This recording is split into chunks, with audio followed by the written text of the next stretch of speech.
Hey, guys. Hey, Carl. How's it going? Another boring week. I know. I Nothing really. barely had the news on at all Oh, yeah. It's nothing while happening. I was asleep. All I can say about this week is it's been crazy and awesome. So, but in a scary I way. like some of the things that you think are crazy, and I think some of the things you think are awesome are crazy. So, So two great tastes that go great together. Mm-hmm.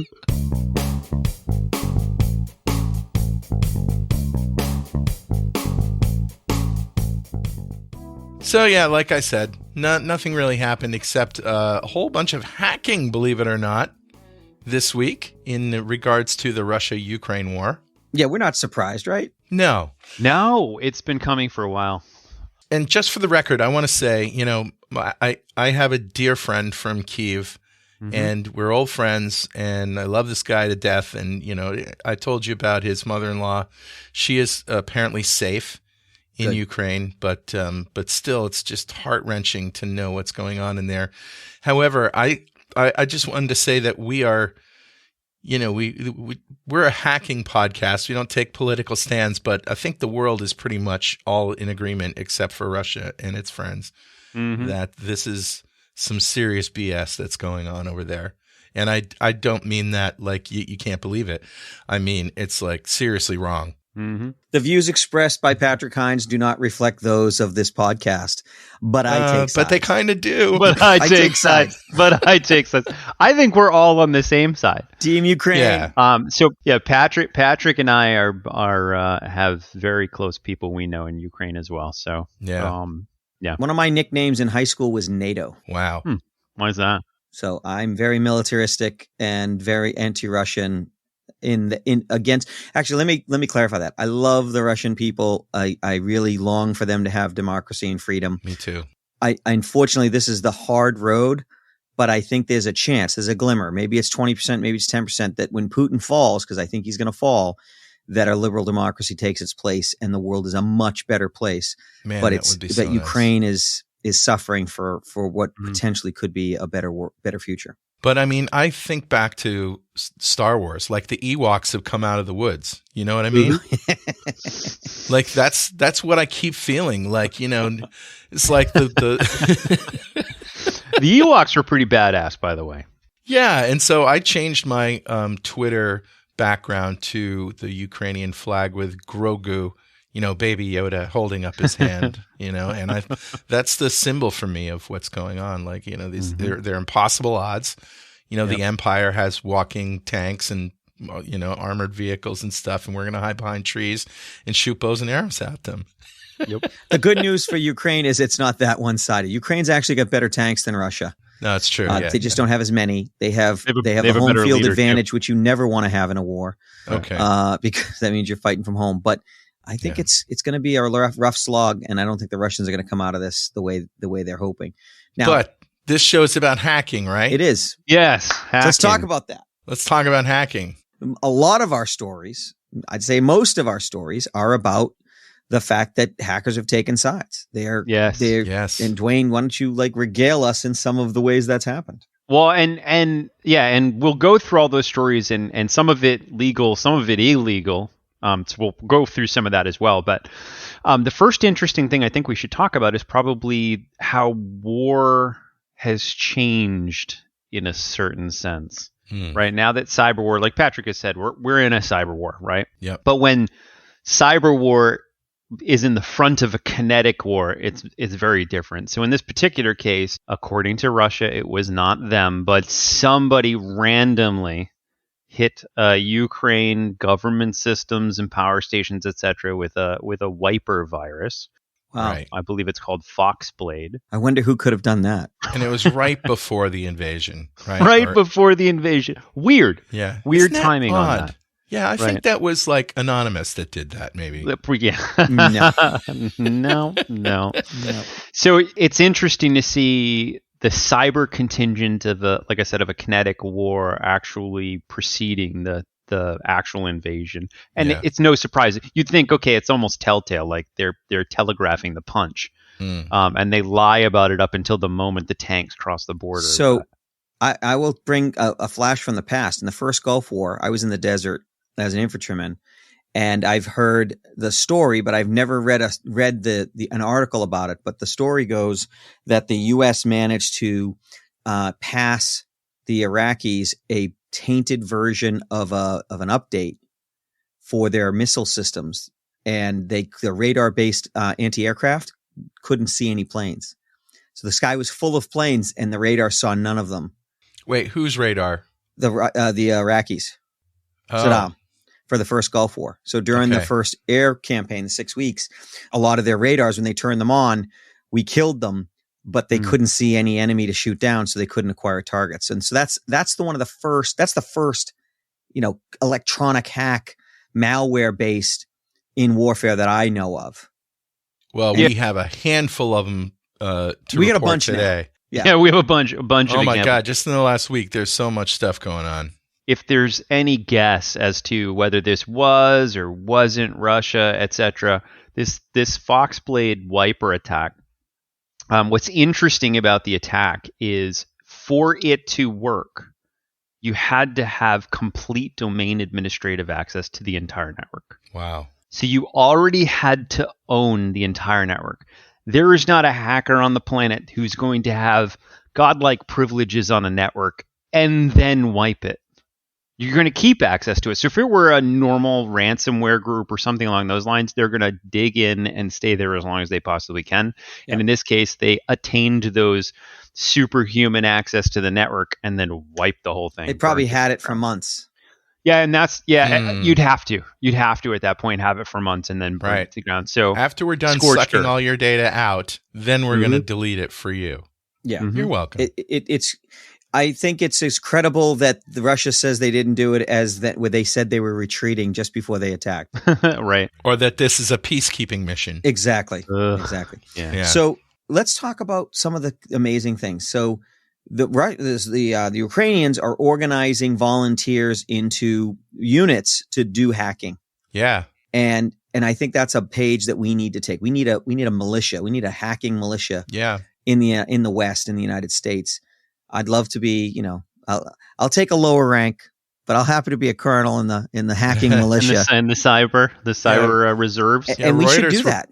Reuters reports on February 24th, the government of Ukraine is asking for volunteers from the country's hacker underground to help protect critical infrastructure and conduct cyber spying missions against Russian troops, according to 2 people involved in the project. Yeah. So that happened on the 24th. And then we found out that Anonymous declared cyber war against Vladimir Putin's government before announcing that they had taken down the website of Kremlin-backed TV channel RT.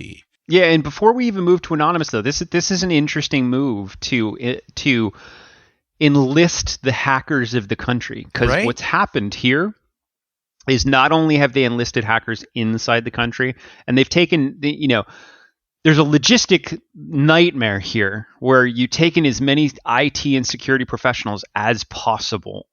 And some are known quantities. Hey, listen, they've worked at companies in Ukraine forever doing cybersecurity.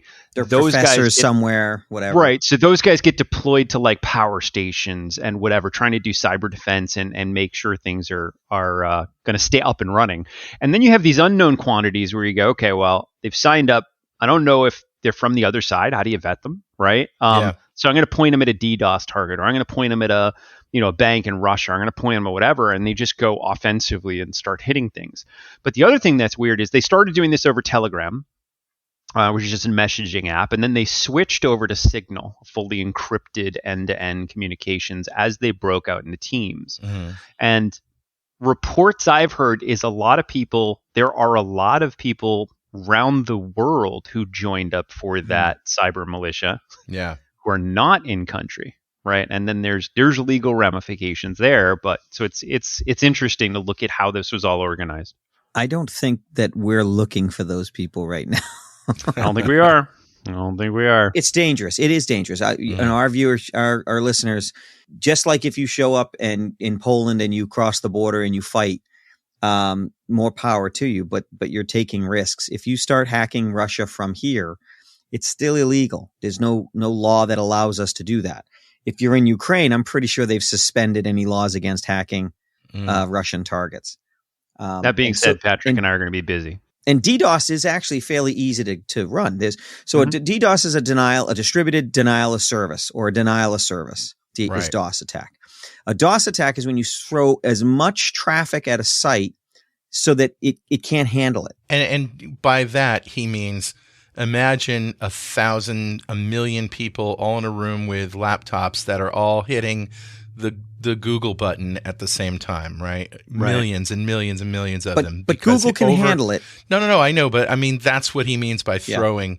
Yeah. They have bots that do this. So one bot can represent hundreds, maybe thousands of clients. So Dwayne, is LOIC still the state of the art? Not state of the art, but it's still viable. Depends on the systems and how they're mitigating and that sort of stuff. So there's a software called LOIC. It's low orbit ion cannon that you can run on a bandwidth, a broadband connection, and you can throw a lot of traffic. You can do a lot of damage. And if you're running a website that has mitigation, then you'll get mitigated. But that's expensive. It's not easy to do. It's not something that just comes automatically with your GoDaddy $12 a month hosting. And this is an important distinction, because your GoDaddy $12 a month hosting, that website, they're not expecting a Google style traffic, right? They're expecting you and your grandmother in the first one week, VM. and then and maybe 100 people, maybe 200, maybe a couple hundred at the same time a day, right? Whatever, or simultaneous. Yeah. But so they don't put a lot of resources at it. You have to throw resources on the server side, more memory, more machines, all of that stuff in order to handle a load. And most people that just put up websites, they have no idea. DOS attacks are asymmetrical as well, because if I do a DOS attack where I make a full request, I'm going to get packets back. But if I only do half of the conversation and cause the web server to spin up a session and allocate a port, but I never complete the request, I've made you do all the work without me receiving any bytes back. And then I just do a different one, and then another one, and then a different one. And you're using memory until you get a memory crash and threads. So the number of CPUs and the number of whatever, there's a finite number of pathways, or simultaneous pathways to handle clients. And at a certain point, it's just going to overload and shut down. Right. It would be like a pizza place that allows you to place an order but not complete where it's going to be delivered or pay for it. Yeah. And they got to answer the phone and stay on the phone. And they're making the pizzas, and then there's nowhere to send them. That's right. And so luckily, at the end, they got figured that out.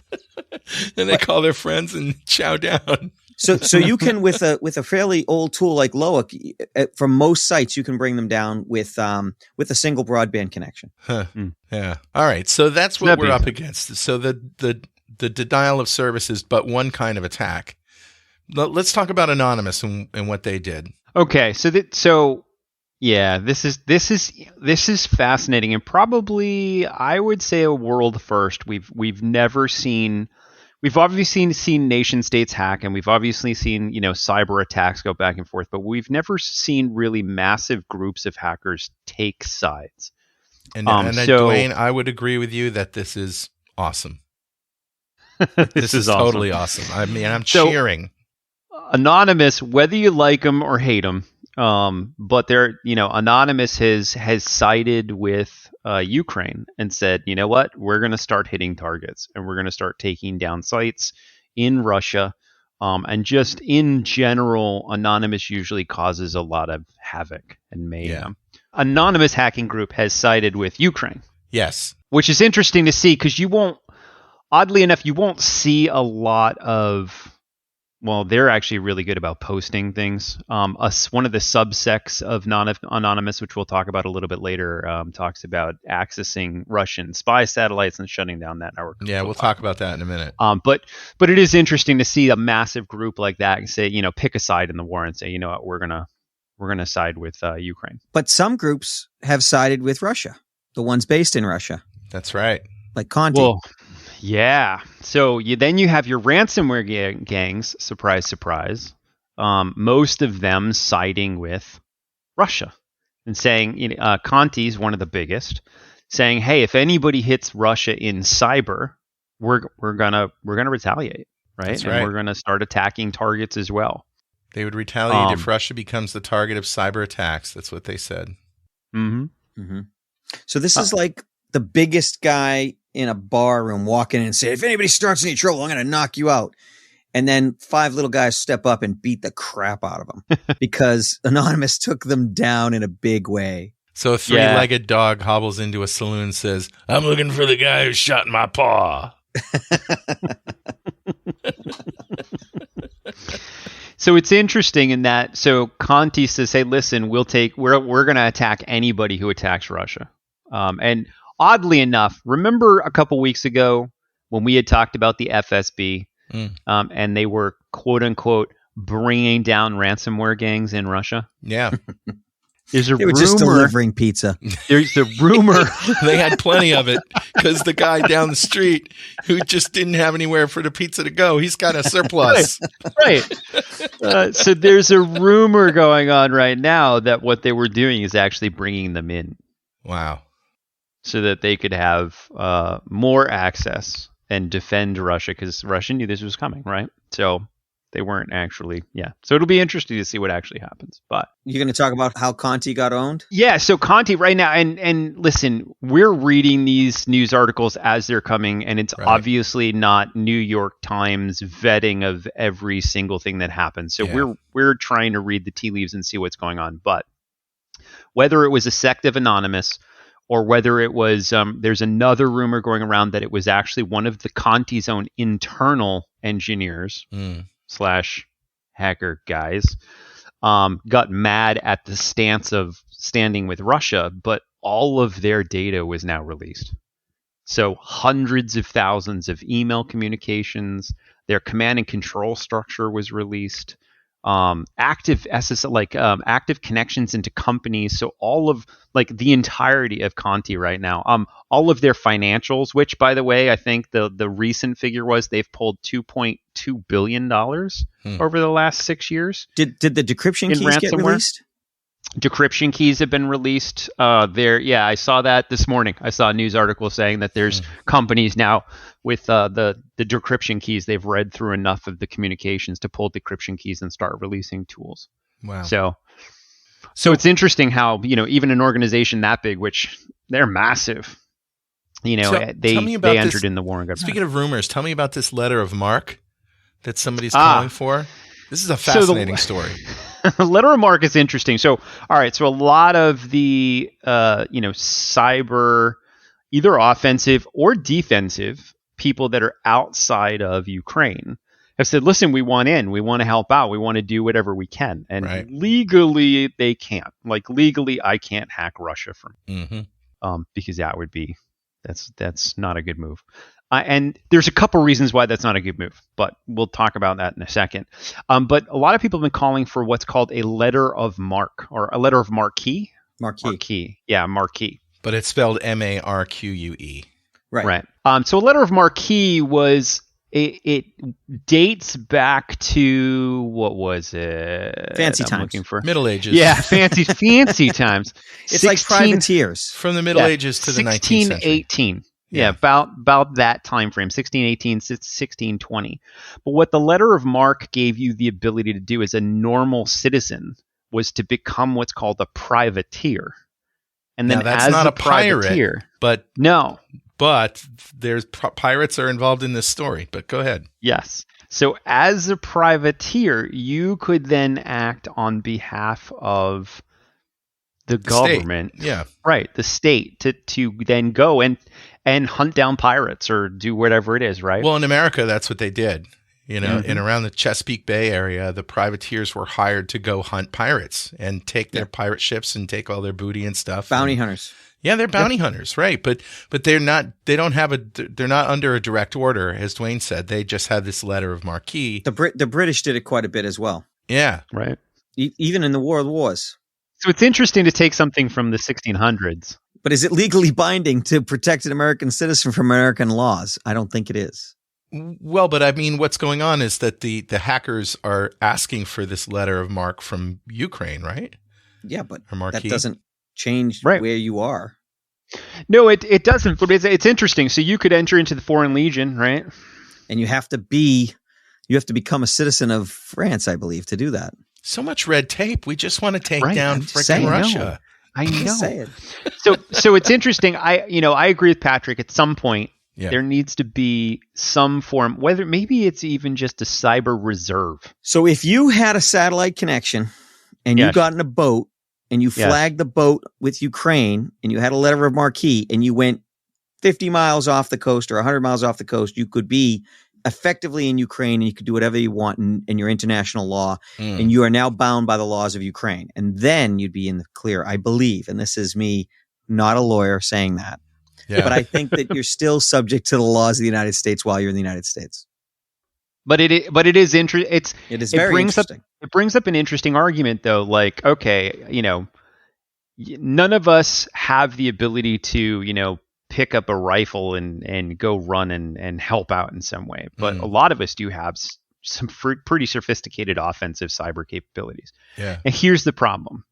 The letter of marque was interesting in the 1600s because if you were engaged in hunting down a pirate, you weren't going to interfere with a British naval ship that was Right. trying to do the same thing. It gave you what, diplomatic immunity, I guess, or just immunity in general? It did, but the Deputized thing you. is, like, if I were a privateer and I saw a British Navy ship bearing down on a pirate, Right.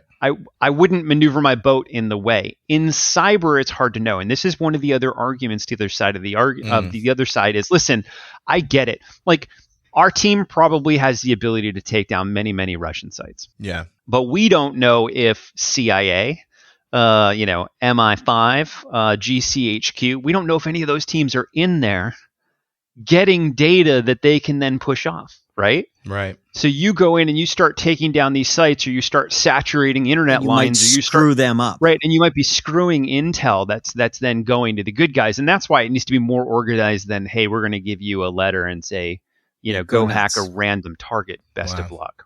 We need a cyber militia in the United States, in the West in general. I hope this is a wake-up call so we get one. It's interesting you say that, though. I was talking to my team about it. My team was like, you know what? I believe there is. And they went searching, and I think I want to say it's like Ohio or something. There is a state in the United States that does have a cyber reserve. And it's like regular citizens who can participate But in. Is it controlled by the governor and therefore sanctioned by the government? My understanding is it is, but I did not look into it yet. So it would be interesting if there is, because then there's call the governor of precedent. New Hampshire after the show. You should, because we can definitely participate. Yep. Well, it's all part of living free or dying, Right. which is Right. the New Hampshire motto. Yeah. All right. So I want to talk about this tweet that we saw on either Tuesday or Wednesday, or it might have been late Monday night. Yeah, it was 2:30 in the morning on Tuesday, March 1st, from NB65. Dwayne, you know something about that? Yeah. So, for any of you who are trying to keep track of all the latest things that are coming out, Twitter has fantastic cybersecurity people that I follow that put the latest and greatest stuff out there. So around that time in the morning, NB65, who I believe is some sort of subsect of Anonymous, came out and said, hey, listen, because remember, Anonymous is now against Russia. Mm-hmm. They said, hey, listen, we now have access to and have changed satellite command and control for Russia. So the Russian Space Agency, according to this message, it says, the Russian Space Agency sure does love their satellite imaging. Better yet, they do sure love their vehicle monitoring systems. Well, the WSO2 was deleted, credentials were rotated, and the server is shut down. Network Battalion, NB 65, isn't going to give you the IP. That would be too easy now, wouldn't it? Have a nice day. Have a nice Monday fixing your spying tech. Glory to Ukraine. We won't stop until you stop dropping bombs, killing civilians, and trying to invade. Go the F back to Russia. Mm-hmm. So have they, I missed this one. Have they actually completely taken that resource away from the Russians? So it depends on who you talk to. But we don't According know, to this, really. yes, they have affected some sort of spy monitoring system that the Russians had. The Russians have responded and said, no, those guys are morons. They haven't done anything. We still have access to all of our spy satellites, as you would expect them to say. Right. And then they said, if anybody were to do something like that, we would be pretty pissed off and we're coming after you. Yeah. So whether they did or didn't, I don't know. It's hard to tell. But Russia's response makes it sound like they did get access to something and shut it down. So that sounds a lot like, I'm not crying, you're crying. Right. Yeah. I want you guys to, and I don't know if I can put a link to this, but the New York Times does this podcast called The Daily. And today, as we're recording March 3rd, there's an episode, Why Russia Hasn't Defeated Ukraine. And there's stuff that got reported in there that I had never heard before. Like they saw a screenshot from a Russian soldier who died. And right before he died, he was texting his mother and telling him that he was lied to. And the Russian army told him that they were going to be greeted with open arms. Instead, it's a full-scale war. They're killing civilians. Like he's it was a training exercise. Yeah, it was a training exercise. He's really scared. This is a real war, Mom. And, I don't know what to do. And then he died.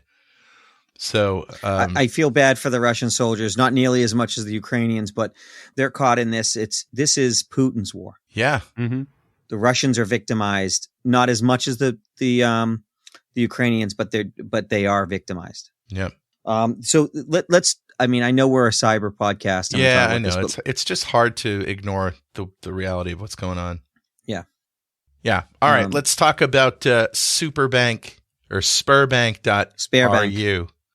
Sberbank. Sberbank. The Jester. The Jester. So for those of you who have not followed the Jester is a fascinating character. So best people can tell. I mean, the Jester's Twitter explanation says he's a cyber Minuteman. But the Jester is, best we can tell, ex-Special Forces cyber some way. U.S. We think U.S. because we always think, wow, that guy's an awesome hacker and he's helping doing good things. So he's got to be from the U.S. Maybe he's Israel. Right. He could be Israel. He could be. But, what's interesting with the Jester is people always want to donate money to him. And he's always like, listen, if you want to donate money to me, donate to the Wounded Warrior Project. That's his thing, is donate to the Wounded Warrior Project. Interestingly enough, he came on the scene. The Jester came on the scene back in the 2010 timeframe, when he was taking down Taliban websites, and to the point where he affected so much of that Middle Eastern war. His laptop that he was using at the time is actually in the International Spy Museum in DC. That is so cool. I actually got to see it, which was awesome. It was really cool to go there. Like, they do have a cyber area in the Spy Museum, and his laptop is like under plexiglass right there, and it's signed the Jester and all sorts of stuff. It was really cool. Wow. So the Jester tweets, what was it? February he was 27th. tweeting saying, February 27th says, Sberbank.ru, Russia's largest financial institution, seems to be having some sporadic technical issues. Even for folks inside Russia? Ask me how I know. So he is So he's an interesting guy. Han Solo line, like this is Star Wars playing out in front of our eyes, folks. Star Wars is a pretty dark story. Yeah. Well, but it's a story of redemption, though. Yes. Ultimately. Yeah. What's funny is you say that is a Star Wars line. He also said, he tweeted today, "Sorry for the mess," and it's a quote great. right out of the literally a Han Solo line. Yeah. So what's interesting with this guy is, he early on in his career was very much destruction, would destroy whole sites and military sites and whatever in cyber. And he's now shifted over to, it sounds like, he says it's an X-ray operation. He's a Jedi. So I don't know if he's digging deep into networks and releasing tactical information and not destroying networks, which, probably works much better with intelligence agencies than shutting down a site. So it's interesting. It's interesting to watch this war of some of the, the greatest either hackers or hacking groups or even the greatest ransomware groups just duking it out at this point. Now, we would be remiss if we didn't mention Microsoft. And Microsoft has kind of entered the cyber war, haven't they? I'm super impressed with Microsoft, honestly. every time we see something like this. So this is, I'm referencing an Ars Technica article from 2 days ago, March 1st. Microsoft identifies and mitigates new malware targeting Ukraine within 3 hours. Company is also removing and deprioritizing info from Russian state media. And that's just the tip of the iceberg. We're also going to link to their white paper from February 28th by Brad Smith, Digital Technology in the War in Ukraine, where they're talking about, what their plans are and what their positions are in protecting people from cyber attacks and state-sponsored disinformation and humanitarian aid and protection of employees. I'm really impressed. Yeah. And not only with which the speed that Microsoft can identify these things, but the seriousness with which they handle them. So like literally they talk about alarms going off at their knock. Yeah. Saying, hey, we're seeing this new variant and it's starting to spread. And within hours, Microsoft has reversed it and said, okay, we know how to protect it. And then contacted the Ukraine government. And we're talking about Foxblade, right? Yeah. And said, here's what you guys need to do. Here's how you defang it. Here, blah, blah, blah, whatever. Like super fast response, fantastic job at really, jumping on top of this as quickly as possible, which is damn impressive, honestly. I know there's a lot of backlash against these big companies, but we're really fortunate that they're in a free society and not under the thrall of somebody like Putin. Yeah. Because it's interesting. That power could be used for bad very easily. But the thing is that once the power exists, everybody has access to it. So now it really becomes, are you going to use it for the powers of good or not? And so I love Microsoft's got some serious firepower that it's hard to replicate. But I love what NVIDIA did. This is a great story. This is so dangerous. So dangerous. It's awesome. So there's an article that came out about how NVIDIA got hacked. Yeah. And U.S. chip maker Giant, and this is a Bleeping Computer article, U.S. chip maker and Giant NVIDIA confirmed today it's currently investigating an incident that reportedly took down its systems, blah, blah, blah. A cyber attack included the company's developers' tools, emails, was first reported to the Telegraph. And then it goes on to say pretty much there was tons of data that was stolen. Terabyte of data stolen from the Lapsus Group. LAPSULS $. Lapsus. And the Lapsus actually posted on looks like Twitter saying, hey, here's the password hashes from all NVIDIA employees. Soon we're about to leak the data of the new RTXs, GPUs, and such. So it sounds like they got a lot of engineering data, got a lot of information, hashes, etc., from users and passwords from the domain. That sounds bad. So you're NVIDIA, what do you do? Hack them back. Tactical nuke. Shoot him. Tomahawk. Tomahawk. Judo chop and tomahawk. Oh, Patrick. Tactical nuke. Oh, Dirty man. bomb. Like, wow. Jesus, that escalated quickly. There's a rumor. There's a rumor. I don't know if it's true. It might not be true, but there's a rumor that at one point the U.S. military had a nuclear mortar round, but the blast radius was further than its range. Oh, so wow. you couldn't get out of range of it if you fired it. So it was a suicide mission, so they stopped research on it. That's awesome. Anyways, we might have to cut that out. Hey, wait, that's classified. Take that out. No, that's too awesome for the show. Oddly enough, in this particular NVIDIA story, for those of you who followed the VX Underground on Twitter, VX Underground then reported on Twitter, oh, by the way, those Lapsus guys who decided that they would hack into NVIDIA, Lapsus Extortion Group, a group operated out of South America, claims to have breached NVIDIA and exfiltrated 1 terabyte of data, which we saw that in the article. Lapsus also now claims that NVIDIA performed a hackback and states that NVIDIA has successfully ransomed all of their machines. And there's screenshots here of like all the Lapsus machines. I'm pretty sure they're not getting that key, no matter how much they offer to pay. Hackback is legal if done in concert with the authorities. It's rare, But my understanding is that it is possible to call the FBI, show them what happened, show them what's going on, and if you can, have clear provenance, you have clear lines. It's tough. Hackback is possible, but it's great to see it actually being implemented. Yeah. But it's not like you can just go and hack them back. Somebody at NVIDIA would be going to prison if that were just the case. So this had to have been done with law enforcement. Yeah, and NVIDIA obviously it's like, what are you talking about? I don't know what you're talking about. Right. Yeah, so it brings up an interesting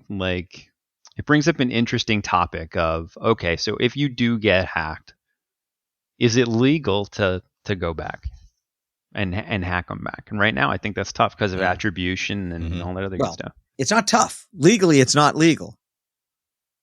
That's not tough. Let's just be clear. That's not tough. What's tough okay. is all right, fine. The reason it's not legal. Sure. I mean, legal. I am the perfect.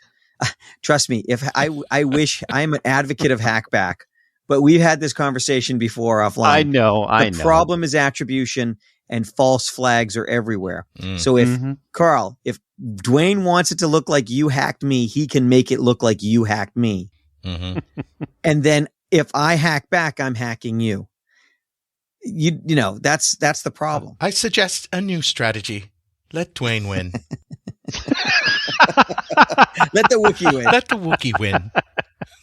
But that's the problem. And the moral example is, if a bad guy makes it look like a hospital is attacking you and you go after it without validating who the target is, you might take down a hospital. You might do more damage to the hospital than they did to you. And now you've taken down a hospital. So that's the biggest problem right now, is that, and it's just not legal. Yeah. Right. Yes. Unless you're in the militia. Then it's legal. Well, no, not yet, but we'll work on it. Yeah, we should. Honestly, I think it makes sense because you do have a reserve. Well, let's talk about our experience with masks. So when the pandemic came, we have a bunch of 3D printers. We wanted to help. So we went online and we found, Dwayne found patterns to print 3D print really good masks. And so we started printing them. We started producing a lot of them, and we gave them to the Postal Service in New Hampshire. We equipped a lot of the post offices in New Hampshire. And then we started to try to deal with hospitals because they had the most critical need. And we approached 2 hospitals, and both times nothing, because we gave them samples and we were looking for feedback, and they just couldn't get out of their own way. They just couldn't handle it. And so we thought, well, the government should prepare for this and have someone in charge of, like, if this happens, we should be doing something. We should, get them known entities ahead of time. Well, the same thing is true of hackers. The problem is when there's an emergency going on, nobody's in charge of this. And so nobody can organize it, and no one's done any of the vetting. But if we do all that while we're in peacetime, then when there's a real bad situation, we can actually go for it. I'd rather have them hacking out than hacking in. And I think that's what you're seeing with Ukraine right now, is they're saying it's a logistics nightmare. Like, they're scrambling to get a Minuteman militia of cyber people to do useful things, but it wasn't prepared beforehand, right? So that's the lesson. We need to do it beforehand. So I have one more Jedi story for you guys, which is, remember we were talking about Conti, Yeah. Their internal chats were leaked after siding with Russia. 60,000 internal messages belonging to the Conti ransomware operation were leaked after the gang sided with Russia over the invasion of Ukraine. Awesome. That's awesome, Dwayne. You say that like I did it. Well, no, but I mean, where were you on the night of? I agree. It's awesome. Whoever did that. Yeah. It's just great. I mean, we're seeing Star Wars playing out in front of our eyes here. Oh, it's so crazy. It is so crazy. So is anything else? I think we're running low on time. There's one more thing from CyberKnow. 2022 Russia-Ukraine war, a cyber group tracker. So it's a list of hacking groups that have conducted some form of attack or declared an allegiance since the outbreak of the war.